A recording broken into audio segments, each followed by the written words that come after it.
And my name's Richard. This is the meetup for the dating meetups and for the nonpartisan Red Pill Men's Group. We're going to be talking about Ladies Game.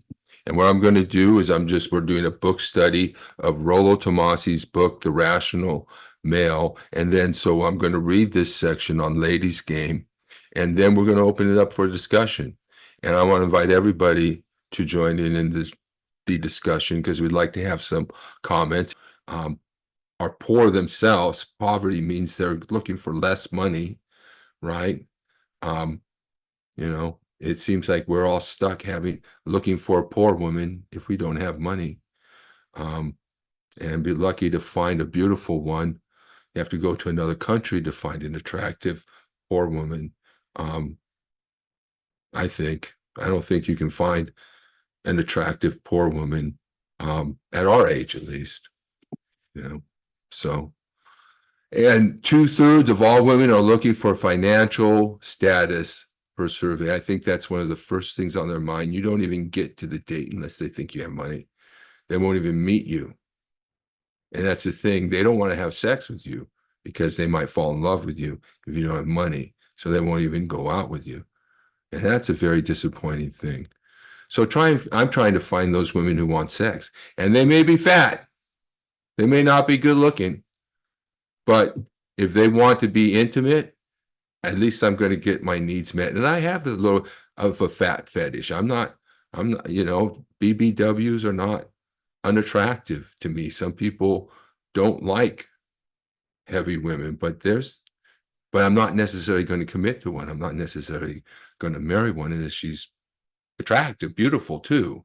And there can be some big, beautiful women out there. It's perfectly okay. But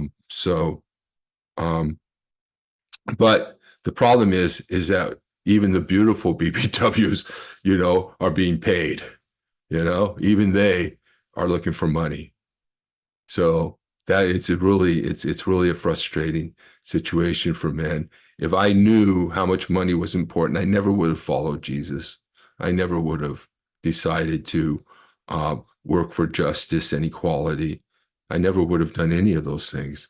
And so that's where women are leading us, to a society with antisocial traits. Greed is number one. So they want to blame us for being toxic. They want to blame us for war. They want to blame us for all the problems in the world. But it's really them who are determining what men need to be in order to get a beautiful woman. And that's an incredibly powerful motivation. If women are saying you need to be rich and you need to be a badass and you need to be mean and you need to have some of these dark triad traits, that's what they're breeding. So, yes, be careful at work. Thank you, Chad. Let's try and see. Does anybody tell me their experience of a women's game type of thing beyond just trying to convince us that we have to be committed to them and in order to have sex, and that we have to pay for dates because that's our social responsibility and because we're supposed to be providers. So you blue pill, people don't listen. Women don't listen to men. There's a guy out there saying men need to be heard. Women don't listen. You can talk to them until they're blue in the face. They won't hear a word you're saying. And some guys are just not ready to hear the truth about how women are. And when you realize how women are, they're not sugar and spice and everything nice. They can be exploitative, they can be abusive, they can be just as bad as men, even worse. So they can be sexual abusers. Many of them are. And if you look at what's happening in our schools with young women sexually abusing boys in a high risk situation, risking getting caught, just imagine what's happening in homes and neighborhoods across this country. The most underreported crime there could be. I think one of the games, you read about it is love bombing someone. They'll if they think you're the high value target, they'll latch onto you and then try to get you to marry them, and they act as the sugar and spice and everything nice, and then when you marry them, then their true stripes start to show. So I think that's another aspect of their game. Yeah, love bombing. Yeah. And I think a lot of women have become narcissistic, and love bombing is a part of the narcissistic game. And I have a woman now who's been telling me she loves me. She hasn't been making me be exclusive, but she's been telling me she loves me from almost day one. But I know in part, I have to be wary of it, is that it's my status and my looks, and she's, poor immigrant, um, so there's reasons why. And Casey Zander says basically the only reason a woman loves you is because she perceives you as higher value than her. The moment she stops perceiving you as higher value, she doesn't love you anymore. Right. Yeah. Yeah. I mean, I've thought about it. You see TV movies or something about some rich guy, and he tries to hide his money because he wants to find a woman who loves him for him. And honestly, I think if you take away as a male, your status, your money, your position, your title, your popularity with other women, I don't, I really don't know that there's anything left that women are interested in. I don't know how they can love us if we don't have any or all of those things. Right. Maybe it happens in some places with particular. I mean, with the immigrant woman, I don't know if, I mean, some obviously they want to permanently be in the US. They need to get married to do that. I mean, it seems to me there's always some angle. It's never, I don't know. Maybe it Yeah. happens in California where you are, Rich, Yeah. but No. you're walking along the beach under a full moon and you're the same zodiac sign, but I haven't found a situation where they're going to love you just for you, because they're so needy for all those other things. They're looking for someone who will fill all those things. So Yeah, I think yeah, and I tried that when I was younger. I didn't really want a woman to want me for my money or want me because I'm a lawyer, right? So I really sort of downplayed that, but it really didn't work. Um, but now have that, and I run into a bunch of gold diggers on Match, but it seems like who you are, your job as a lawyer. I'm very proud of that, and it does talk about who I am. Now, does it mean that I'm rich? Not necessarily, but it does say something about me. you are rich, but not necessarily rich. Not a rich Yeah, it's of my name, not my stat. You Yeah, can say to the woman, "Hey, I'm rich." Oh, how yeah, much money do you make? No, that's my name. yeah. Well, I have on my profile name is Rich Pro. Okay. So that I didn't really, think you're a rich professional. There you yeah, rich professional. I know. I go. mean, it's just, it has that connotation, but, I know it does have that connotation too, but it's also very simple. It's my first name and my Yeah, last name. yeah, yeah. So, are women attracted to masculine male or feminine cute male? Definitely masculine. I mean, Eric, and if you want to comment, go ahead and unmute and give us your comments on that.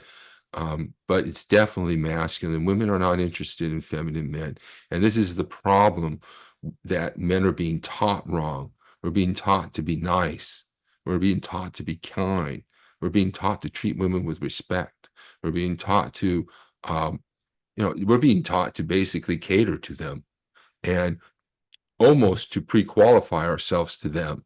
We're being taught that they are the prize, that we have to pay. So yeah, a lot of guys are being taught wrong. And I think one thing shows, I look at my picture from years ago, and I look different. And the women say, you look different. Well, it's possibly because maybe I had some not steroid, but what's that, testosterone shots. Maybe it changed my appearance, but I don't think so. I think it's when you have that sort of nice guy look. You have that night, I'm a nice guy, I got my glasses, I'm such a nice guy. You know, you come off as really kind of weak, and you look that part. You look that part of the nice guy, you know. And women find that unattractive. You know, they want a tough, mean, or a badass, really, not a mean to them, nice to them. They don't want nice guys. They don't even want good guys. They want a guy. If you could cheat, steal, and rob and make it rich and survive, that's all many women care about, you know. And so, yeah, definitely, you're going to want to work out. You definitely must lose weight if you can. And the way I'm doing it is just not eating as much, you know, not really eating breakfast until noon, you know, and not really eating a whole lot. So, and I've been losing weight successfully, but you got to find a way to lose weight. You got to find a way to make yourself better. That's why wasting your money on prostitutes, strippers, and cam girls is such a waste of time. Get yourself a new wardrobe, buy some bling, you know, make yourself look better, and get out there and get a woman who doesn't who isn't going to isn't going to be screwing you because they are with you because you have money. And yeah, and something Clint said that I want to comment on, but it sort of skipped my mind. But yeah, so definitely you got to be masculine. You got to be macho for a woman. You just read the romance novels. If you look, think of the romance novels that women read and the men in those romance novels. Think of the male strippers that they go screaming gaga for, that they hang out with in the club and suck his penis or be intimate with him in various ways, and then go home and tell their husband, you know, they have a headache or whatever, you know, because they're getting their sexual needs met elsewhere. You know, just take a look at those guys. Yeah. All right. Go ahead, Clint. Wasn't there though more recently than not, it had gone from just being tough men that they wanted men that were tough on the outside and soft and tender on the inside. That was my impression, that there was that period of time, if not still going on. I think there is this idea of the guy who's both a lawyer and loves puppies at the same time, is kind, but it's really kind to them. Okay. Yeah, I think. But I think you make a good point that I think women do want, I mean, in general, they want guys who are going to be good to them. That's for Right. sure. But and a lot of women want guys who are good, and they're not necessarily all looking for bikers and gangsters. But the tendency is not towards that. And the nicer you are, the less sexy you really become to them. So take a look at what they're looking at too when you're with them. Who are the guys they're looking at? You know, they're Yeah. not dweeby, sort of feminine, nice guys. Yeah, yeah. My understanding is that the reason that they are that way is that basically they get bored with nice guys. That if they find a guy that's a tough guy, a badass guy, kind of edgy, that's exciting. They don't know what's going to happen next, you know, and you know he can defend them. He's their protector. Other women will be interested in him, and they'll feel good about themselves when they're victorious and hanging on to him. I don't Yeah. And I think, yeah, boy, I'm really losing it, losing my train of thought here. Thinking about Well, something. so But anyway, so it's they're more excited about, that's why they want right. the badass guy, but that's But probably not good for them long term, but yeah. that's the way their brains are wired. So Well, I remember now. It's a dual mating strategy that I was going to bring up. You know, they want a guy who's going to be a good dad, and that guy has to be, you know, the loving, caring guy. And then they want a guy who's a good fuck, and a guy, but they also want their dad, their good dad, to also be tough, you know, but a kind, you know, tough but kind type of thing. and tough with the outside world, but kind and gentle and protective of his family. And yeah, but the dual mating strategy is there too. You know, that guy is the guy who's going to bring home the bacon, take care of the kids, pay the bills, but the guy they really want is the male stripper, or the male prostitute, or the Chad, or the Tyrone, whatever it is, the stud, and the biker, the bad boy. Those are what turned them on. And they may get bored with the good guys, and good guys may be completely boring to them too. But I think probably more of it is this dual mating strategy that they have. And a woman will tell you, well, you're for a different purpose. You're for a different purpose, right? The stripper is for one purpose, and the guy they're trying to get to commit is for a different purpose. And that's why they treat you. That's why you have to wait. And the guy at the Cancun foam party, the stripper, doesn't have to wait. And so they make these distinctions too. So, well, I think everybody's taken off. So I think we're done for today. Thank you, Clint. Thank you, Matthew, again for being here. Thank you, Johnson, Hiro, Kai, and Eric, and for sticking with us. And I'll see you next month. We're moving beyond. We're out of the plate theory chapter. We're moving to the next chapter. Maybe I should see what that is here, which is oh, no, we're in the plate theory. Well, scarcity and abundance, but I think we did that. I don't know if we'll do that again, but we did that. And then we're talking about average frustrated chumps. So I'll see what we do. Maybe we'll do, he reversed it. Last time it was abundance and scarcity. Now it's scarcity and abundance. So that's probably what we'll do next month. So I'll see you guys all next month. Terrific. Thanks, Raj. Right. Thank you. Thank you, Clint. All right. Yep. Bye-bye. You've heard Donald Trump say he'll arrest and deport millions. On day one, I will terminate every open border policy of the Biden administration, and we will begin the largest domestic deportation operation in American history. But have you heard who else he wants to arrest? It might be you if you've disagreed with the Supreme Court. These people should be put in jail the way they talk about our judges and our justices. The former president has ramped up his threats to jail political opponents if he wins the election. If they go down and indict them, they'd be out of the election. Trump threatens anyone who holds him accountable with arrest and imprisonment. When a nut writes Elizabeth Cheney is guilty of treason and calls for televised military tribunals, Trump sends it out to millions of his followers. How many times did he rant? They should lock her up. Lock him up. Yeah, lock him up.